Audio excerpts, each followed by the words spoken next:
पूछिए अल्लामा सैफुल्लाह अलीवी से और मेरे छोटे भाई मौलाना कुतुबुद्दीन से, अल्लामा डॉक्टर अमजद रजा अमजद साहब से। बलियावी भी चाहता तो 2-4 शहरों में बड़ी ऊंची बिल्डिंग बना लेता। उसे क्या पता जिसने करीब से बलियावी के साथ पड़ोस में कभी एक रात न बिताया।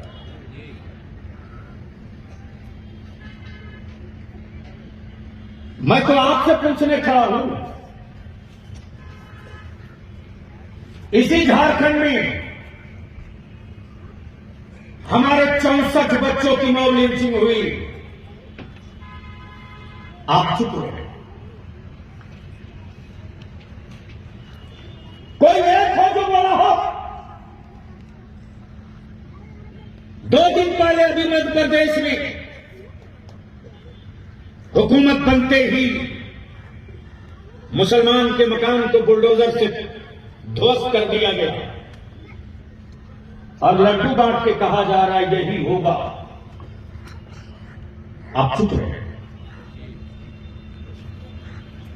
क्या कसूर था मेरे उन बच्चों का? जब मेरे नबी की इज्जत और अजमत पर किसी ने पत्थर उठाए थे तो रांची की सड़कों पर हमारी कौम के छोटे छोटे बच्चे उतरे थे।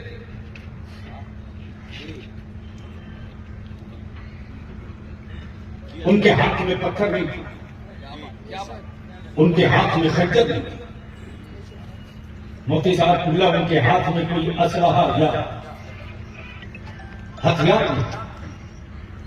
छोटा सा एक कागज का टुकड़ा था जिस पर लिखा हुआ था मेरे नबी की तौहीन करने, मेरे रसूल की के तौहीन करने वालों को सजा दो।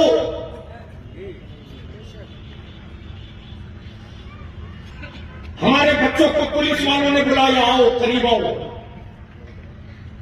हमारे बच्चों ने अपनी नजरों से देखा कि ये पुलिस से वर्दी में है, ये मेरे साथ धोखा नहीं करेगा। करीब बुला करके उन बच्चों को कहा जाओ, भाग जाओ। जब बच्चे हमारे गलियों में भागने लगे तो गोलियों से भून दी। अगर जमीन बड़ा नहीं है तो ये बलियावी है, बलियावी हुकूमत के टुकड़े नहीं खाकर पड़ा है, गौसे आजम का टुकड़ा खाकर पड़ा है, गौसे आजम का टुकड़ा खाकर पड़ा है। इसकी परवाह मैं नहीं करता मैं इससे कौन कितना बगावत करेगा। जिंदगी अपनी हो तो बगावत का डर हो, वजूद अपना हो तो दुश्मनों का खौफ हो। हमारा जब जिंदगी मदीने वाले रसूल की होगी तो लड़ना मेरा काम होगा, हिफाजत। लेकिन अगर किसी छुछुंदर और बंदर के कहने से बलियावी चुप हो जाए, नामुमकिन, नामुमकिन। पूछो जरा उनकी कलाइयां थाम कर 64 बच्चों की मौत लिंचिंग हुई। कहां से वो सियासी पार्टियों के लोग? और बलियावी कहता जिस पार्टी में हो, जिस दल में हो रहो, लेकिन अगर तुम्हारी पार्टी का कोई बड़ा लीडर तुमको आंख दिखावे मुसलमान समझकर, तो तुम्हारी पार्टी का कोई काम आवे ना आवे इसकी कोई गारंटी नहीं। लेकिन मेरी कौम, मेरे बच्चे, मेरे वतन, मेरी नस्लों के मुस्तकबिल के लिए अगर तुम अपनी पार्टी के अंदर लड़ोगे तो बाहर से बलियावी तुझको कमजोर नहीं होने देगा, ताकत लगा के खड़ा कर देगा।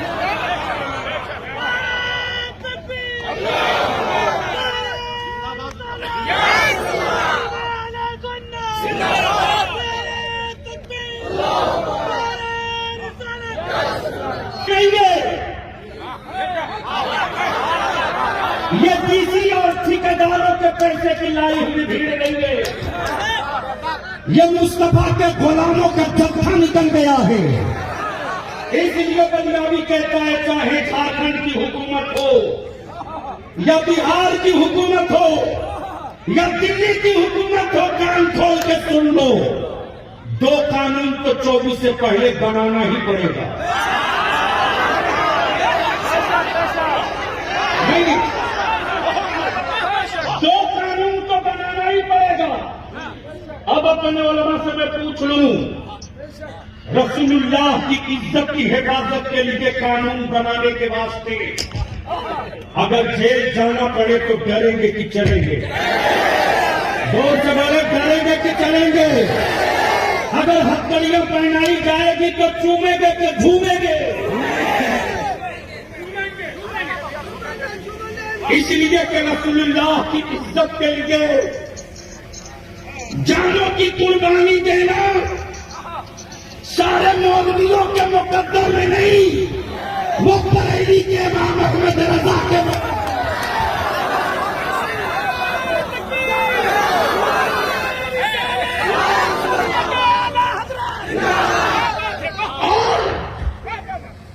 और अब तो ये क्लियर हो गया और दुनिया परेशान और घबरा रही है। नौकरी में मुसलमानों के बच्चों को कान पकड़ के निकाल दिया। भैया अभी तो दो तो कहता, आज के जवानों को नहीं पता है रे। जब अलग राज की लड़ाई चल रही थी, माफ करेंगे उस वक्त ये मौजूदा जितने उलमाए शायद कम ही होंगे जिनको इस बात की इत्तला होगी। इस अलग राज की लड़ाई में बलियाबी के पैरों में भी छाले पड़े थे। इसी बगल में गोला है, इसी गोला के बगल में शिबू जी का घर है। बोकारो, आपकी सिवंडी, हिरनपाड़ा, राजमहल, साहेबगंज, पाकू, कुर्लिया, इधर गढ़वा पद यात्रा में मैं भी शरीक था, सिर्फ इसलिए कि अलग राज बनेगा तो जैसे सबके बच्चों को हिस्सा मिलेगा वैसे ही मेरे बच्चों को भी हिस्सा मिलेगा। उर्दू जंग तोड़ दी, उर्दू दफन हो गई, उर्दू को खत्म कर दिया। हम चुप रहे। इसी रामगढ़ में शमशाद की मौत लंचिंग हुई, अलीमुद्दीन की हुई, FIR नहीं लिखा गया, लेकिन इसी बरही में एक बच्चा मारा गया तो सरकारी नौकरी 6 लाख रुपया सीएम ने घर पे जाकर पहुंचाया। उस वक्त किसी सियासी पार्टी के किसी लीडर का बयान आया कि यह गलत हो रहा है। अरे बोलो ना, जोर से बोलो ना, क्या? इसलिए के लोगों ने समझ लिया कि मुसलमान तो विकलांग हो चुका है, इनको डरा दिया है इतना कि ये कभी सर नहीं उठाएंगे। तो बलियाबी कहता, सत्ता में बैठने वालों, सेकुलर कहलाने वालों, कान खोल के सुन लो, यही गलतफहमी इसराइल को थी कि 75 साल बीत चुके हैं, अब ये बैतुल मुकद्दस की बात नहीं करेंगे, लेकिन कुर्बान जाओ मस्जिद अक्सा की आजादी की जंग लड़ने वालों पर बता दिया कि निकलो, अगर वजूद में ईमान के खून का एक कतरा भी बाकी रहेगा तो 100 साल क्या, 50 साल क्या, सदियां बीत जाएंगी, वो खून अपना रंग दिखा कर रहेगा। उर्दू दफन हो गई। एक सवाल है, हमारे बच्चों को बता दो, अमा अगर ये बलियाबी का जुर्म है कि बलियाबी स्कूल अपने बच्चों के लिए क्यों मांगता, कॉलेज क्यों मांगता, जुल्म के खिलाफ क्यों बोलता? हम अपने उलमा से गुजारिश करेंगे, अभी तो 1 हफ्ते के बाद नहीं, कल से ये काम शुरू होगा। कल से ये कल से लोग शुरू कराएंगे प्रोपेगेंडा कि बलियाबी को भेजा गया था प्लांट करके, ताकि हमारे लोगों के बीच में, रामगढ़ में, लोहरदगा में, सिमडेगा में, गुमला में, बोकारो में, हजारीबाग में, धनबाद में, गिरिडीह में, चकला में, देवघर में, दुमका में, साहेबगंज में, राजमहल में, पाकड़ में लीडर पैदा न हो। आबादी के एतबार से कम 23 से मेरे मुसलमान होना चाहिए। लेकिन आज तो हमारे बच्चों को दरी बिछाने से बेसी नहीं रखा। एक निंदा प्रस्ताव नहीं पेश हो सका विधानसभा में। 592 मदरसों का कैबिनेट हो चुका था।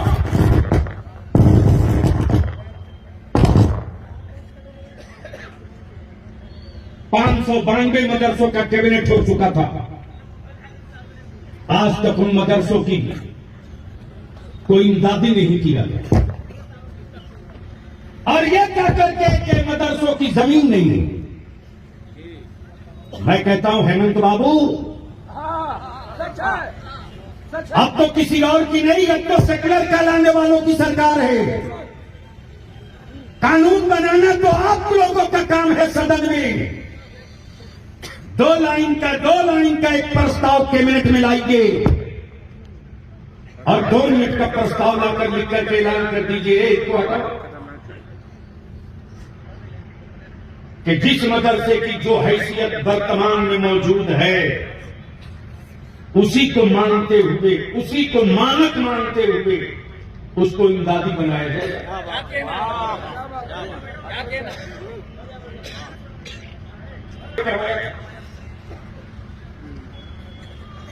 लगभग 13,000 उर्दू टीचर रिटायर हुए थे, नहीं बहाल किए, इसलिए कि लोगों ने तय कर लिया है कि ये तो वोट देते रहेगा। इसका बेटा कोयला चूमे, इसका बेटा भोगा चूमे, इसका बेटा ढोरा चूमे, इसका बेटा पन्नी चूमे, इसका बेटा बाजा बजावे, इसका बेटा गिटार बजावे, इसका बेटा बैंड पार्टी रखे, कलम न पकड़े। हम तो सलाम करते हैं आलिमों की हिम्मत को, हम तो सलाम करते हैं अपने उलमा के हौसलों को। ताना सुन कर कभी मेरा आलिम भीख मांग कर बच्चों को पढ़ा रहा।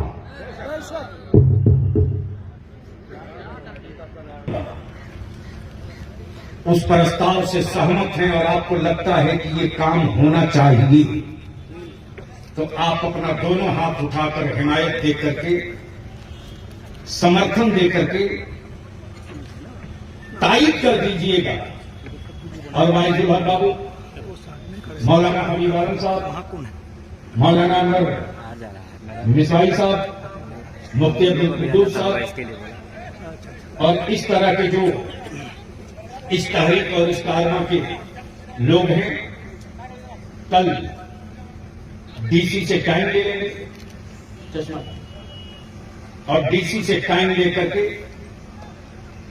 इस प्रस्ताव की कॉपी को मुख्यमंत्री तक भेज देंगे, ताकि उनको ऑफिशियली भी मालूम हो जाए कि हमने सिर्फ जलसे में तकरीर नहीं की है, लुटी हुई कौम और लुटी हुई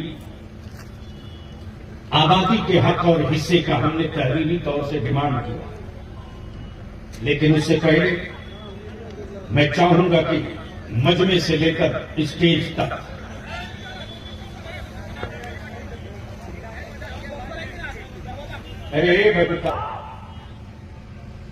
इसी भारत में 1.5 साल पहले किसान आंदोलन हुआ था। बोलो सही है कि गलत? जोर से बोलो, सही है कि गलत? दिल्ली हुकूमत ने पानी का कनेक्शन काट दिया, पानी बंद कर दिया, लेकिन धरने पर बैठा हुआ उसका लीडर जब पानी बंद कर दिया तो उसने आवाज देकर कहा, मुझको दिल्ली सरकार ने मेरा पानी बंद कर दिया, मुझको क्या सुनेंगे, पानी पिलाओ। ये किसी के लिए अखबार की खबर हो सकती है, बलियाबी ने इसको खबर के तौर पर नहीं समझा, मिशन के तौर पर समझा। समझ तो चाहो, जैसे ही कहा मुझे प्यास लगी है पानी पिलाओ, तारीख गवाह है, जाट समुदाय का एक एक बेटा, एक एक बूढ़ा, एक एक बच्चा, यहां तक कि उनके घर की औरतें बाल्टी में, मटके में, थर्मस में पानी लेकर दिल्ली चल पड़े। क्यों? क्यों? इसलिए निकले थे कि मेरी औलादों के मुस्तकबिल की जंग लड़ने वाला, अगर तू दिल्ली के बॉर्डर पर प्यासा बैठा है तो हुकूमत के पानी के भरोसे हम अपनी जंग नहीं लड़ेंगे, अपने कुएं के पानी के भरोसे हम जंग लड़के जीतते हैं। तो मैं तुझसे पूछता हूं, बताओ, नबी के नामूस के लिए और सियासी पार्टियों के गुंडों के जरिए हमारी बेटियों की को बेवा बना दिया जाता, मॉब लिंचिंग करके FIR तक नहीं लिखा जाता। तो दो कानून के लिए इदारे शरिया ने अहद किया। पहला कानून हुकूमत चाहे झारखंड की हो, दिल्ली की हो, बिहार की हो, सुन ले, हम अपने जान के दुश्मनों से समझौता कर सकते हैं, अपने रसूल की इज्जत से हम कभी समझौता नहीं कर सकते, नहीं कर सकते। हमारी रूह है, हमारी सांस, ये जो कुछ है ना, सब उस रसूल के लिए है। तो एक बार पूरा मजमा ऊपर से लेकर नीचे तक मदीने की सरकार को आवाज दो, फिर मैं करारदाद पेश कर दूं। किसी का हाथ नीचे न रहे। लब्बैक या रसूल अल्लाह, आवाज बहुत बुलंद करो, आवाज पूरी ताकत से लगा कर दो, दिल से आवाज दो, लब्बैक या रसूल अल्लाह, लब्बैक या हबीब अल्लाह, लब्बैक या रसूल अल्लाह, लब्बैक या हबीब अल्लाह। पहला कानून, प्लीज बैठ जाइए, नामूसे रिसालत की अदालत शरीयत ने तय किया है कि पूरे मुल्क में एक कानून बनाओ कि रसूलुल्लाह की इज्जत से कोई खेले। और हम तो यहां तक कहते हैं कि मेरे नबी सल्लल्लाहु अलैहि वसल्लम के साथ किसी के भी धर्म, किसी के भी मजहब के किसी महान व्यक्ति को कोई अपमान न करे। हम सिर्फ अपनी बात नहीं करते, मुसलमान सिर्फ खुद खाने के लिए जिंदा नहीं रहता। और अपनी कौम के जवानों से एक बात की भीख मांगूंगा, धर्म चाहे जो हो, मजहब चाहे जो हो, बिरादरी चाहे जो हो, अगर किसी की बेटी की इज्जत कोई गुंडा या उचक्का लूटना चाहे और तुम आजू बाजू में अगर मौजूद रहो तो अपनी जान सटा देना, उस बेटी की आबरू को लूटने मत देना, ताकि जमाने को पैगाम मिल जाए कि दरिंदों के बीच बेटियां महफूज नहीं रहती, मुस्तफा के गुलामों के बीच किसी की भी बेटी हो शान से जिया करती है। तो डिमांड ये है कि ये कानून बने कि जो रसूल अकरम सल्लल्लाहु अलैहि वसल्लम की इज्जत और नामूस से खेलेगा, तौहीन करेगा, उस पर देशद्रोह का मुकदमा होना चाहिए। बोलो, ये कानून बनना चाहिए कि नहीं बनना चाहिए?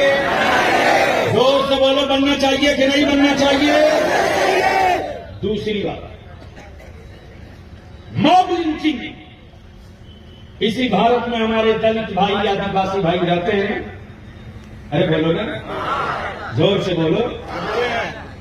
है किसी की हिम्मत जो किसी दलित भाई की या किसी आदिवासी भाई की जमीन पर कब्जा कर ले, किसी चौक चौराहे पर गाली दे दे, उनके बेटों को घेर के मार दे? अरे कहां दूर पड़े सेक्युलर करवाने वालों? मध्य प्रदेश में एक आदिवासी भाई के बेटे के मुंह पर किसी बदतमीज ने पेशाब किया था, याद है? अरे बोलो ना। जितने भारत के सेक्युलर पार्टियों के लीडर है कपड़ा फाड़ के खड़े हो गए, लेकिन मेरी मस्जिदों पर बुलडोजर चलता रहा, ये कभी नहीं भूले। हमारे बच्चों की मॉब लिंचिंग होती रही है, कभी नहीं हुई। हमारे बच्चों के लिए स्कूल कॉलेज नहीं खोला गया, ये कभी नहीं हुआ। हमारी बेटियों के साथ रेप किया गया, कभी नहीं हुआ। मालूम है तुझे? उसको क्या पता जो तीजा का भाव खाने के लिए पैदा नहीं हुआ? उसे क्या मालूम जो सिर्फ 40वां का भाव है? उसे क्या मालूम? यही तुम्हारा बुनियादी एमपी था। मध्य प्रदेश में हमारे बच्चों को ले जाकर मुफ्ती साहब पूरा 8 बच्चों को पहाड़ पे ले जाकर इनकाउंटर किया गया। 8 बच्चों जब इनकाउंटर कर दिया गया तो अखबार में खबर छपी कि लकड़ी के ताले से जेल की चाबी, लकड़ी की चाबी से जेल का ताला खोल रहे थे। जब तुम्हारा बुनियादी पहुंचा तो उस वक्त लगता था मैं कोई दहशतगर्द हूं, भारत के दुश्मन हूं। एक एक इंच, एक चप्पे पर ठोस बैठा दी थी। जब मैं जेल पहुंचा हूं उनके साथ तो आज भी बुनियादी अपने को रोक नहीं पाता। हमारे बच्चों को आतंकवादी और दहशतगर्द के नाम पर कोई कभी कहीं से उठा सकता है, उठा ले जाता है। हमारे बच्चे डॉक्टर इंजीनियर बनना चाहते थे। हमारे बच्चों को नोएडा से, ओखला से, अलीगढ़ से, जहां तक कि एक बच्चा इसी बोकारो का ट्रेन में जा रहा था, वो भी डॉक्टर था, उसको भी आतंकवादी करके उठा लिया गया। जिस वक्त मैं भोपाल की सेंट्रल जेल के अंदर था, कौमी इत्तेहाद मोर्चा के हमारे कुछ नौजवान थे, अल्लामा सैफुल्लाह अली साहब, जेल के बाहर एक बच्ची निकाब में थी। मेरे साथ जाने वाली भीड़ में से एक लड़के को बुलाकर कहा, ये मौलाना बलियारी? बच्चों ने कहा हाँ। मेरी कौम की वो बच्ची बोली कि बेटा बाबू हमको एक बार मिला दो, एक बार मिला दो, सिर्फ। जब मैं जेल के अंदर से मिलकर आया तो बच्चों ने बताया कोई औरत है जो गोद में बेटा लिए खड़ी है, आपसे मिलना चाहती है।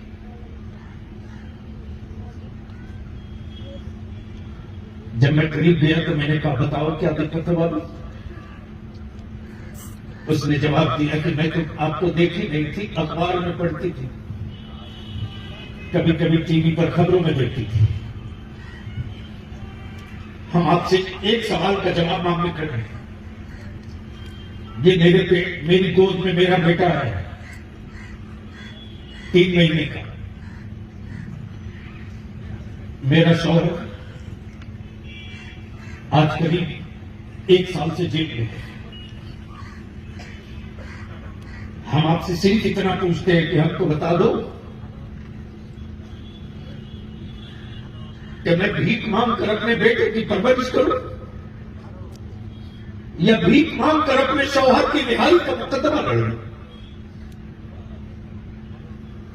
अब तो ट्रेनों में अगर कोई टोपीदारी वाला दिखे तो वर्दी पहन के गोली मारता है। क्या नहीं आवाज निकलती सेकुलर कराने वालों की? और अगर इस मजलूम कौम की नस्लों के मुस्तकबिल के लिए लड़ना बगावत है तो बुनियादी डंके की चोट पर कहता करो यह बगावत उलमाए अहले सुन्नत आज से शुरू कर चुके हैं। अपने बाप को कह दो कि तेरे सत्ता में जितनी ताकत है रोक कर दिखा ले, इसलिए कि अब तक लोग निकले थे, अब नबियों रसूलों के बारिश की फौज।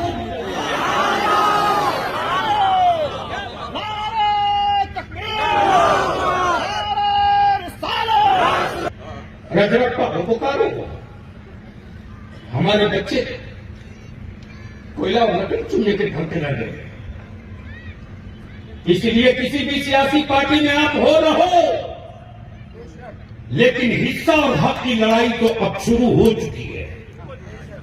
बोलो ये हिस्से की हक की लड़ाई होनी चाहिए कि नहीं होनी चाहिए? जोर से बोलो, होनी चाहिए कि नहीं होनी चाहिए? मैं की तवज्जो चाहता हूं, उलमाए किराम की तवज्जो चाहता हूं।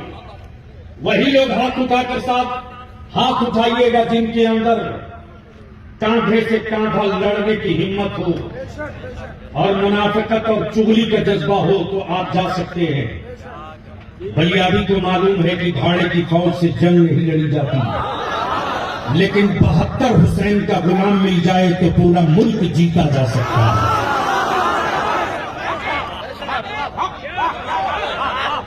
तो बोलो, आपकी औलादों के मुस्तकबिल की जंग लड़ी जाए तो साथ दोगे कि नहीं दोगे? जोर से हाथ उठाकर बोलो, साथ दोगे कि नहीं दोगे?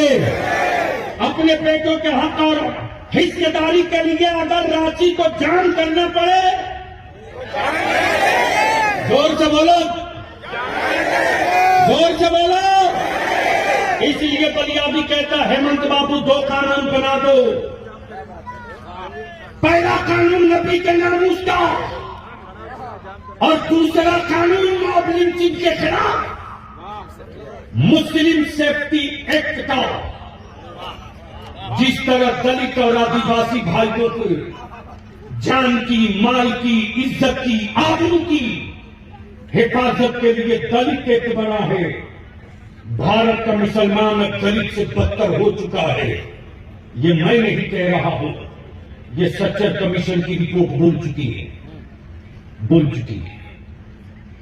मेरे बच्चों को छुछुंदर बंदर बिल्ली से डराने वालों अब नहीं डरा पाओगे, अब नहीं डरा पाओगे। बोलो, अगर कोई डराएगा तो डरोगे? और जोर से बोलो, डरोगे? नहीं डरोगे। और कहां गए वो लोग जो कह रहे हैं कि इसका फायदा क्या होगा? बगल में हजारीबाग है, चले जाओ बाबू। तहरीक बेदारी के बाद मेरी जमात का सच्चा आलिम, मेरी जमात का सच्चा आलिम, और माफ कीजिएगा अकीदा और मसलक चाहे जिसका जो हो, लेकिन ये तो बात पक्की है कि सबने मान लिया कि इदारे शरीया ने एक मसलक की नहीं, पूरी मिल्लत और मुल्क की बात की है। हिम्मत तो गांव के सदर सिगरेटी ने तो तय कर दिया, हिम्मत है तो बाजा डीजे लेकर जाकर दिखा दो।